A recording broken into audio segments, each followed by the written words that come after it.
മോട്ടറോളയുടെ motto E7 Power എന്ന പുതിയൊരു smart phone ഇന്ത്യയിൽ ലോഞ്ച് ചെയ്യാൻ പോകുന്നുണ്ട്. ഈ ഒരു ഫോണിൻ്റെ ലോഞ്ച് ഡേറ്റ് ഇപ്പോൾ ഒഫീഷ്യലായിട്ട് കൺഫേം ആയിട്ടുണ്ട്.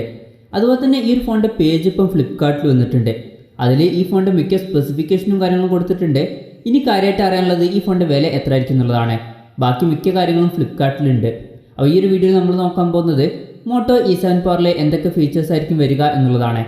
ആദ്യം ഡിസ്പ്ലേയുടെ കാര്യം പറയുകയാണെങ്കിൽ മോട്ടോ E7 Powerൽ 6.5 ഇഞ്ചിൻ്റെ HD+ ഡിസ്പ്ലേ ആയിരിക്കും വരിക. പിന്നെ ഫോണിൻ്റെ ഫ്രണ്ടിൽ വാട്ടർ ഡ്രോപ്പ് എന്ന് വെച്ച ഡിസൈനുള്ള നോച്ച് വരും. പിന്നെ ഈ ഫോണിൽ ഫിംഗർ പ്രിൻറ്റ് സെൻസർ വരുന്നതായിരിക്കും. ഫിംഗർ പ്രിൻറ്റ് സെൻസർ ഫോണിൻ്റെ ബാക്കിലായിരിക്കും വരിക.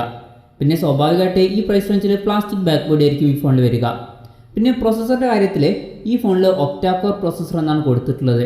പക്ഷേ മുമ്പ് ഈ ഫോൺ ഗീക്ക് ബെഞ്ച് ആയിട്ടൊക്കെ ലിസ്റ്റ് ചെയ്തിട്ടുണ്ടായിരുന്നു. അതിൽ കൊടുത്തിട്ടുള്ളത് ഈ ഫോണിൽ മീഡിയാടെക്കിൻ്റെ ഹീലിയോ P22 എന്നുള്ള പ്രോസസ്സറായിരിക്കും വരിക എന്നുള്ളതാണ്.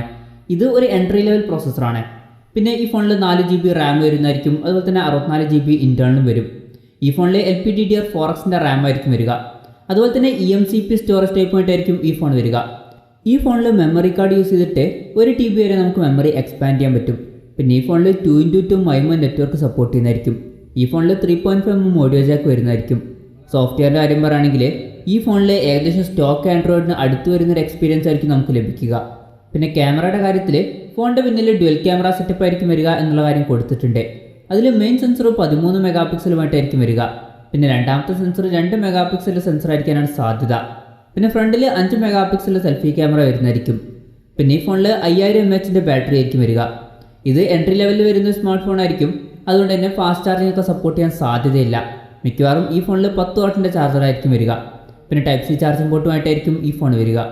വിലയുടെ കാര്യം പറയുകയാണെങ്കിൽ ആ ഒരു കാര്യം ഇപ്പോൾ അനൗൺസ് ചെയ്തിട്ടില്ല. എന്നാലും നമ്മൾ എക്സ്പെക്ട് ചെയ്യുന്നത് 8000-9000 രൂപ പ്രൈസ് റേഞ്ചിലൊക്കെ ആയിട്ടാണ്.